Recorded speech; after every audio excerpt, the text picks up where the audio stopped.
It's been a tough 5 years for everyone who loves the Nike Vapor, but I can confidently say with the release of the brand new Nike Vapor 12 that we are back. We are so back.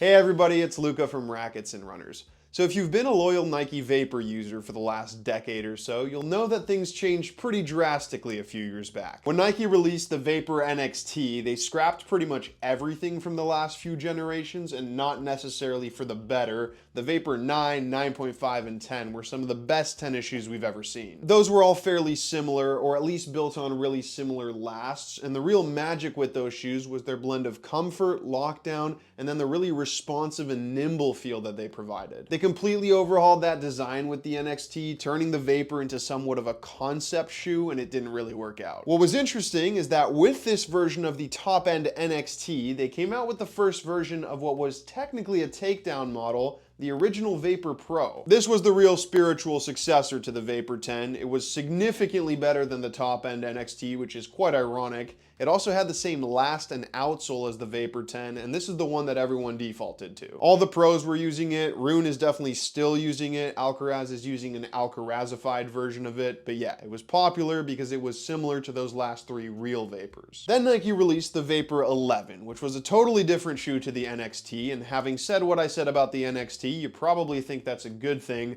but this shoe also didn't really live up to its name. It had quite a sloppy fit. The upper was too soft, and it didn't really hug the foot all that well, and then it was slapped onto a ridiculously stiff outsole, and that combination just did not work together. What really disappointed people is that they also drastically changed the Vapor Pro. This is the original Vapor Pro, this is the Vapor Pro 2. You can see they really look nothing alike. Now, I personally did like this shoe. It fit much better than the 11, and it had that natural flexibility and comfort that I like from my Vapors, but I'm not going to pretend like this was the same type of shoe as the original Pro, the 10, the 9, or the 9.5. Well, Nike has once again, so for the third generation running, drastically changed their top-end Vapor. The good news is, this time they've changed it from whatever they were trying to do with the 11 and brought it right back to what we all loved with the Vapor 10. As you can see, the Vapor 12 looks a lot like those older Vapors, and when I first saw that, I gotta say I was pretty excited. I'm a Vapor guy. I've been a little bit lost without them over the last several years. Even the original Vapor wasn't really the same thing for me, and I will talk about why.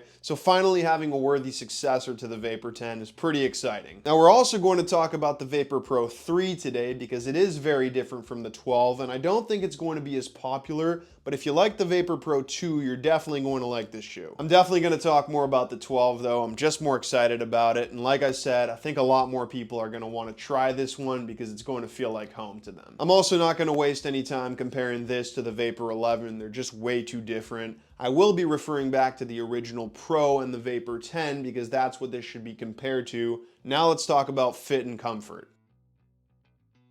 The number one reason why everyone who liked older Vapors should be excited about the Vapor Pro 12 is because, from what I can tell, they are built from the exact same last. I don't know that for a fact, but this has the same shape and silhouette as those older Vapors. You can see it from a mile away. It's such a beautiful design. So I'm pretty sure it's the same last, and because of that, the fit is almost identical. To me, this is what a Vapor should fit like. Now, what is a Vapor fit? Well, this shoe is super comfortable, but it is snug. It's not comfortable in the sense that there's just a ton of room all over the place, but it has a very ergonomic fit. It's got that pointy toe that gets wider around the forefoot, then it gets narrower through the midfoot, and then it has a pretty tall heel. Definitely not mid-cut height, but a decent amount of height back there. Again, it's not a roomy fit. That's not why these are comfortable. It's a close to the foot fit, but it's comfortable because that fit is so precise and seamless, and that's thanks to the way the upper is constructed. The shoe has a very soft upper that kind of melts onto your foot, so you do feel it hugging you, but not in a way that applies any uncomfortable pressure. It adapts really well to little inconsistencies in foot shape. I've got a pretty wide protrusion around that fifth metatarsal. The upper just wraps around it perfectly, whereas on some other shoes I would feel pressure around there. This is also one area I think the Vapor 12 is much better than the Vapor Pro, and this was actually my main issue with the Pro. These shoes have similar lasts, but this also had a really stiff rubber piece around that lateral forefoot that was just a little bit too intense for me. Instead of the soft upper cradling the side of your foot, this kind of just rammed you in there like a wall, and for me, who has a little bit of extra width over there, it was uncomfortable and I had to go up a half size. As you can see, there's nothing like that here on the Vapor 12. So back to that buttery soft comfort I had on the 10, and I'm super happy about that because I didn't mind going up a half size in the Pro, but to me, the Vapor is really meant to fit as snug as possible. It's a performance fit. You want to feel the upper hugging you. You don't want any dead space because that super close fit is how it's able to provide that responsive, nimble feel that I'll talk more about later. Going up a half size may give you that extra space where you need it, but it's also going to add more dead space everywhere else. That's also why I think this is the type of shoe you really need to try, and if it doesn't fit you, it's probably not the right one. It adapts really well to little inconsistencies in foot shape, but if you have something more extreme going on, that's where this snug fit can get a bit uncomfortable. Now, they do come in a wide, unfortunately not in Canada right now, but if your problem is just that you have a really wide foot, you can go for the wide. Now, I do just quickly want to address the medial side here because there's obviously a lot of rubber, which may worry some people because rubber can be stiff, but that's not the case here. It's not one solid piece of rubber. You can see it's actually little strips of rubber, and because of that, they've still managed to keep the upper super soft around there. So this has an excellent fit, a Vapor fit, which we've been asking for years now, so thank you for listening, Nike. Now I'm quickly going to go over the fit on the Vapor Pro 3. This is pretty much identical to the Vapor Pro 2, so a little bit narrower in the forefoot than the Vapor 12, but it has that same buttery soft upper that's super comfortable with a close to the foot fit, and it also has a pretty tall heel. The main thing here is that if you like the Vapor Pro 2, you'll like the fit on this one. The only thing to note here is that it doesn't have that medial lace cover anymore, which doesn't really affect the fit, but I will talk about it a little bit more with durability later on.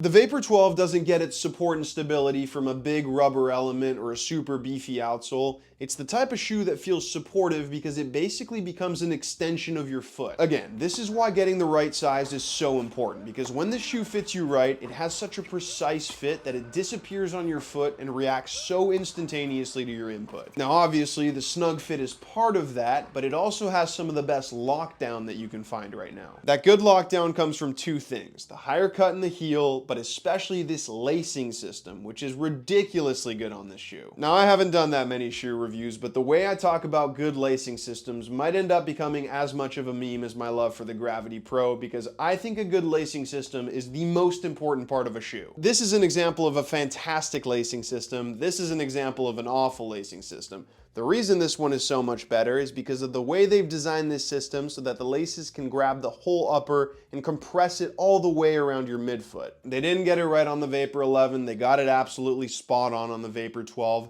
This lacing system works perfectly with that performance fit to give you a super locked in feel. A good lacing system also gives you a lot of range for how tight you pull the laces. I like to go really tight. And one thing that bothered me on the original Vapor Pro was this really thin neoprene tongue. I got some lace bite when I tied them really tight, and that was a weird design choice for me because Nike had always gone for a poofy tongue with their Vapors before that. The poofy tongue is back on the Vapor 12, which I'm really happy about. You can cinch down as tight as you want, no lace bite, and this poofy tongue just adds to that overall comfortable fit. Now, the cut in the heel is also very important for lockdown because when it comes up a little higher like this, it grabs onto more of your heel, so there's less potential for slippage. You don't want to go too extreme with that because then it becomes a mid-cut shoe and that barefoot feeling's gone. But again, Nike has always found that balance with this Vapor design, and that's definitely back here on the 12. Now, support independent of lockdown is good. This is still a tennis shoe, but this isn't a Cord FF or a gel resolution that's going to stay rock solid on lateral movement. There's flexibility in the upper, which means it will give when you push it hard enough, but if you have proper, precise footwork, you're not going to feel like that support is lacking. The shoe moves with you, so it's going to complement good technique. It's just not going to save you if you do screw up, lean on it a little bit too much, and need that extra support. In terms of stability, the platform you're standing on is pretty wide, although again, not quite as wide as true stability shoes.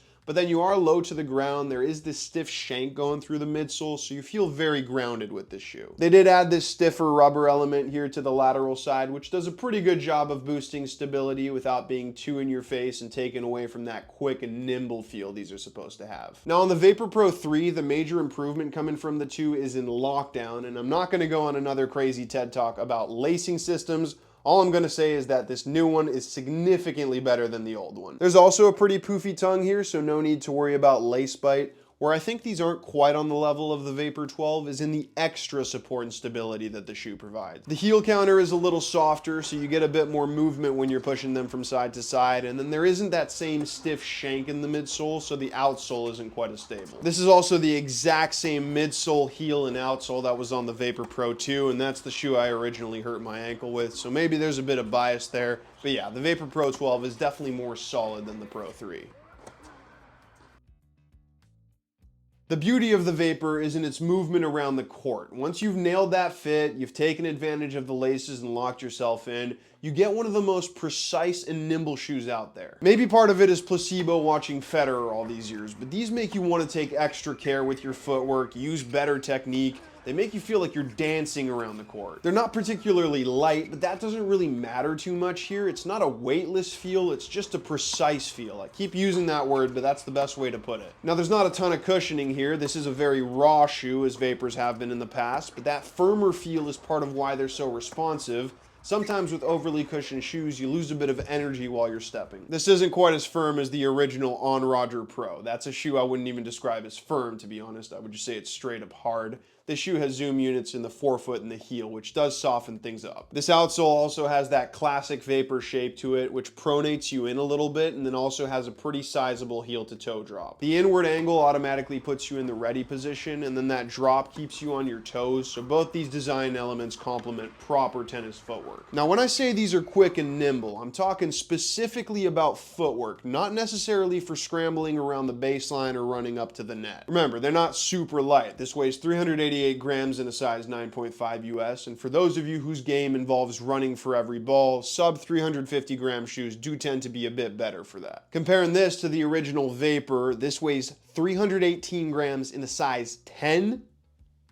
You don't have that same weightless feel here. It's more like the Vapor 10 in that regard. The other thing is the shoe has that stiff shank in the midsole, and then the outsole is really flat, so they don't feel great while you're running. Running involves a little more heel to toe movement, and these feel a little stiff when you're bringing them through that gait cycle. Compare this to a Solution Speed, for example, which almost feels like a running shoe. This doesn't feel anything like that. You can scramble, but that's not what they're made for. This is also one area where I prefer the Vapor Pro 3. Because these don't have that stiff shank, they do flex a little bit more naturally when you're running for a ball. They are still quite flat and have a similar angle inward and down, so they're not the best shoe for scrambling, but I do think they are a little bit better. Now, the outsole actually surprised me on the Vapor 12 because it's not a carbon copy of the Vapor 10 and the original Vapor Pro. It actually looks a lot more like the Vapor 9.5 with rubber in the heel and in the forefoot separated by no rubber in the midfoot. I can't slide right now, but I wouldn't be surprised if these can't slide as well as the Pro and the 10. This is a more classic design, and obviously they weren't designing shoes to slide that well back in the day. What I can tell you is that they provide great traction, so do the Vapor Pro 3s, and these have the same outsole that was on the Vapor Pro 2. These are actually really similar shoes if you haven't been able to tell yet. Honestly, other than the much better lacing system on this new one, there's not a ton to talk about. This outsole does slide really well, not quite on par with the gel resolution, but up there with the best shoes for sliding right now. Speaking of sliding, let's talk about durability, because they decided to remove the medial lace covering here on the Vapor Pro 3, which is a little bit disappointing because it doesn't improve the fit and it is going to hurt durability there. Not sure why they did that, but other than that, everything should be about the same compared to the last one, which was a pretty durable shoe for something with so much exposed mesh, and they did add a little bit more rubber up here near the medial toe. Now, the Vapor 12 will never be the most durable shoe, but that's not really what you're looking for when you buy a Vapor. The way they achieve this close and responsive fit is by making the whole upper snug but soft, and that means it's going to lose its structure over time. Personally, I don't mind the way a worn out Vapor feels, but these do lose structure relatively quickly, and you should replace them before you put a hole through the outsole. This is the most obvious who is this shoe or racket for that I've ever done. This is made for those of you like me who have been wandering the vast expanse of shoes looking for something to fill the void of older Vapors. No more trying to figure out what plays most like a Vapor 10 or even like the original Vapor Pro. Get the Vapor 12. It's the logical evolution of the Vapor 10. It's just kind of annoying that we had to wait so long to get it. I also have to be perfectly honest, I don't think there are a ton of improvements coming from the 10, but with a shoe like this, it's kind of tough to make big tech changes to modernize it, because it is quite raw and the fit is the main character. I think a couple things would be cool with the next one. I always think it's a good idea to cover up the top medial lace loop. And then I like what they did with this lateral stabilizing piece here, and just expanding on that I think would be a good thing. Otherwise, this is a phenomenal shoe and definitely one I'm going to keep using. It's funny because the vapor fall off of the last few years made me turn into a gel resolution guy, which I never thought I would have become, but these do feel like home to me. I wish I could move around at full speed to see if they could become my go-to shoe again, but that's probably going to have to wait a couple more months. Now the Vapor Pro 3 is really the perfect shoe for those of you who like the Vapor Pro 2 and just want something a little bit more refined. The better lacing system is really the big change here, and it makes for an overall better fit too, so it's a great shoe, but I don't think it's quite as outstanding as the Vapor 12, and that's to be expected from something that's technically a takedown. With that said, that is going to be the end of this review. Thank you so much for watching, and remember that if you want to try on either of these two shoes, you can come visit us in store, or if you want to buy them, you can go online at racketsandrunners.ca.